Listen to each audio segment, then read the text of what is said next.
안녕하세요. 저는 한 두어 달 전인가요? 포스코, 삼성생명, 뭐 이런 주식 팔아버리고 관심 종목에서 지워야 한다. 이런 말씀을 드린 바가 있습니다. 이 말이 적정했는지 한번 뒤돌아보면서 평가를 해보고요. 이번에는 현대차 팔아치우고 관심 종목에서 지워야 한다는 이 말씀을 드리고자 합니다. 관심 종목에서 지운다는 그것은 이런 종목들 폭락을 해도 쳐다보지 않는다는 겁니다. 관심이 없으니까요. 우선 최근 1년간 주가 추세 확인하고 계속 놀겠습니다. 비교 기준은 미국의 다우지수입니다. 이것이 글로벌 표준이니까요. 그래서 미국 S&P 500 지수나 나스닥 지수를 사용해도 결과는 같을 것입니다. 그래서 어느 걸 사용해도 상관없습니다. 셋 다 볼 필요는 없겠죠. 한국 종합주가지수 코스피와 나란히 한번 보겠습니다. 지금 보도되기로는 미국의 경우 트럼프 취임 이후 사상 최고치를 대략 100번 정도 갱신을 했다고 합니다. 이게 맞는지 틀리는지 제가 일일이 세어보지는 않았습니다. 이런 보도가 나왔다는 거죠. 과거에 제가 한 30대 시절에는 코스피가 미국보다 더 많이 오르는 그런 경향이 있었습니다. 지금은 정반대네요. 미국하고는 디커플링 되는 것 같습니다. 미국 오르면 찔끔 오르고요. 내리면 아주 박살이 납니다. 그래서 그래프에는 가격에 영향을 주는 모든 정보가 다 반영되어 있다. 이 말은 효율적 시장가설, efficient market hypothesis, 결론이잖아요. 제 말이 아니고. 그래서 우리는 이제 거꾸로 이 그래프를 보면서 다시 많은 정보를 캐낼 수가 있습니다. 이 작업을 지금 하자는 건 아닙니다. 자, 이걸 기초로 우선 하이닉스 한번 보겠습니다. 삼성전자도 상관없겠습니다. 코스피보다는 미국 그래프 모양을 더 잘 따르고 있습니다. 되는 주식은 이렇다고 저는 봅니다. 저는 코스피에서 코스닥 같으면 저는 아예 관심 종목에서 하나도 없으니까요. 어떤 주식이 있는지도 모릅니다. 관심도 없고요. 코스피에서 장기적으로 살만한 주식은 제가 보기에는 하이닉스나 삼성전자 뿐이지 않는가. 그리고 투자 수익률이라는 관점에서 삼전보다는 닉스가 낫다. 이렇게 올해 1년 내도록 이렇게 말씀드려오고 있습니다. 결국 이 말이 옳았다고 저는 봅니다. 여기서 미리 말씀을 드리겠는데요.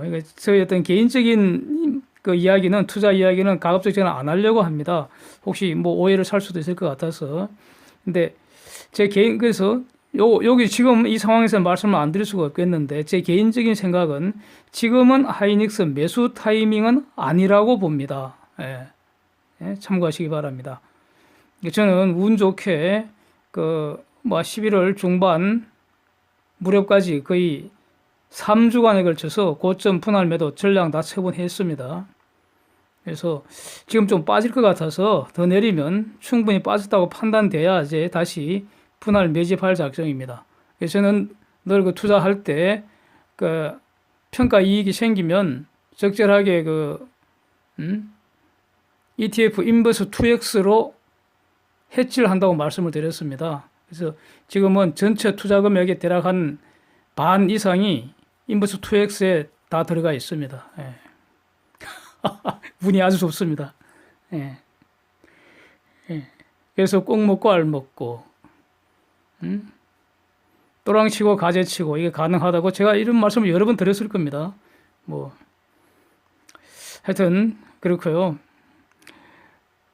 기술적 분석 이렇게 한번 살펴보면 당분간은 특히 이번 주, 그러니까 12월 첫 주, 이번 주는 중공견들이 말이죠. 홍콩법 관련해서 완전히 이제 뚜껑이 열려갖고 아주 센 놈으로 미국한테 보복 날린다고 지금 지시되고 있잖아요. 두고 봐야잖아요. 구경해 봐야죠. 쟤들이 보복한다는데. 제가 보기에는 보복 수단이 없을 것 같은데 보복한다고 하도 지시되니까 두고 봐야 될 거 아닙니까? 그러면 지금 시장이 긴장할 수밖에 없죠. 기술적 분석상. 그리고 그 다음 주는 바로 12월 15일이 딱 기다리고 있지 않습니까? 지금 그 이대로 가면은요, 미국은 1,560억 불 15% 추가 관세 날린다는 거 아닙니까? 이것이 최소한입니다. 예. 트럼프도 매우 센 놈으로 날릴 거라고 지금 공언을 하고 있잖아요. 이거 무슨 일이 일어나는지 아주 흥미진진하지 않습니까? 예. 그래서 하여튼, 그니까, 어제 한번 폭락을 하니까, 인버스 2X에서 이익이 엄청 나버리는데, 저는 팔지 않을 겁니다. 인버스 EX. 한번 두고 보는 거죠. 그러면서 또 빠질 때마다 이제 조금씩, 그니까, 하이닉스 폭락할 때마다 조금씩 분할 매집해 들어가면 됩니다. 예, 저는 그렇게 합니다. 자, 이제 현대차, 포스코, 삼성생명 그래프 한번 보겠습니다. 한번 보십시오. 공통점이 있습니다. 안 되는 주식은 저런 모습이라고 봅니다. 예. 코스피도 못 따라가잖아요. 예? 현대차, 포스코, 삼성생명 얼마나 지금 쟁쟁한 회사입니까? 한국의 대표 선수들 아닙니까? 저런 대표 선수 모습이 저렇게 빌빌거리고 있으니까 코스피도 빌빌거리는 거 아니겠습니까? 그래서 ETF 레버리지도 별 볼 일 없겠다. 이거 투자하면 안 되겠다. 돈 별로 못 벌겠다. 이렇게 제가 계속 금년에 이렇게 말씀드리고 있습니다. 예. 저는 작년까지는요, ETF 레버리지하고 인버스 두 개만 딱 했다고 말씀드렸습니다.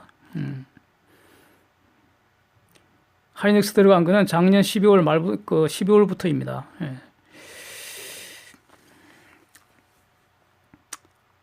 그래서 실제로 코스피 200 지수를 2배를 추종한다는 이 레버리지 수익률보다 하이닉스 수익률이 더 높았습니다. 올해 제 경우에 그렇다는 겁니다. 그러니까 저것을 기간별로 임의적으로 분할해 갖고 수익률 계산하고 비교하는 짓거리는 완전 저는 그거 완전히 등신짓이라고 봅니다. 계산할 게 뭐 있습니까? 딱 보면 답이 나오는데. 그래서 저는 제 말이 옳았다고 이렇게 스스로 평가하겠습니다. 네. 올린 기사를 한번 보십시오.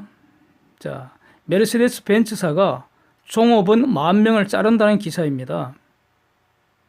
비용 절감을 위해서랍니다. 왜 이렇게 하겠습니까? 기름차가 예전처럼 안 팔리기 때문이 아니겠습니까? 예? 벤츠가 어디 뭐 차가 나빠서 안 팔리겠습니까? 예? 경쟁력이 없어서 이러겠습니까? 기름차 자체가 안 팔린다는 거죠, 예전처럼. 기름차는 바로 탄소차입니다. 기름을 태운다는 것은 유기화합물 속에 탄소를 태우는 것이니까요. 그러니까 얼마 전에 제가 소개해드린 르노하고 피아트 그 합병권, 이것도 결국 그 배경은 동일하다고 저는 봅니다. 글로벌 기름차 시장은 앞으로 시장 규모가 찌그러들 것이기 때문에 현재의 글로벌 총 생산 시설은 과잉이 될 수밖에 없다, 이렇게 봅니다. 기름차가 인공지능, 자율주행 전기차로 변하는 이런 시대적 변혁기에 있다고 봅니다.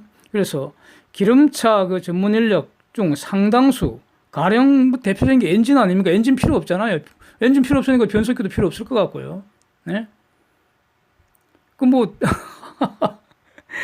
구조조정 될 수밖에 없다고 봅니다. 그래서 공급 규모 자체를 줄일 수밖에 없다는 겁니다. 예.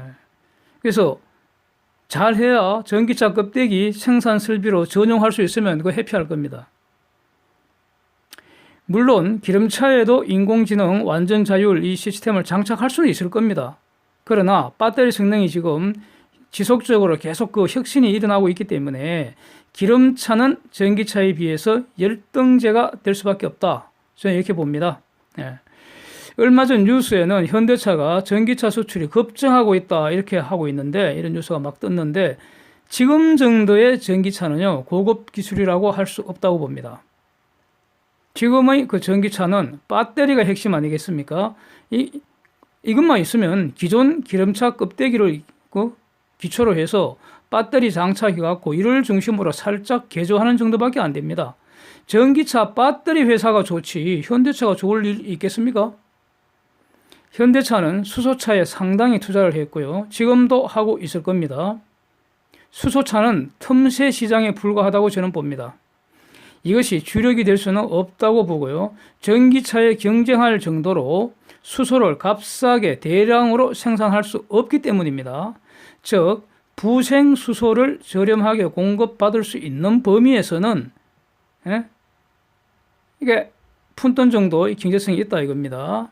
그러니까 그 정도에서 수소차가 팔릴 수는 있을 겁니다. 그래봤자 푼돈이라는 겁니다.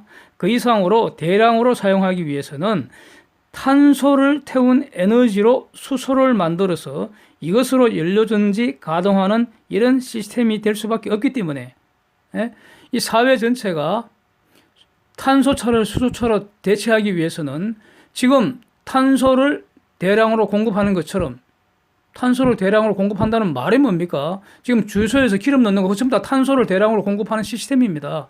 그거를 수소를 그렇게 대량 공급하는 시스템을 갖추기 위해서는 결국 탄소를 태워서 그 수소를 만들어야 한다는데 그게 미친 짓이라는 거죠. 이거 수소 발전소는 변종된 아주 더 나쁜 화력 발전소에 불과하다는 제 영상 참고하시기 바랍니다. 탄소를 태운 에너지로 수소를 만들어서 이것으로 연료전지 가동하는 이 구조, 이것은 시스템 전체로 보면 지금의 기름차, 즉 탄소차와 다를 바 없기 때문입니다. 기름차는 곧 탄소차이고요. 그래서 수소차도 변종된 탄소차라고 할 수도 있는 것입니다.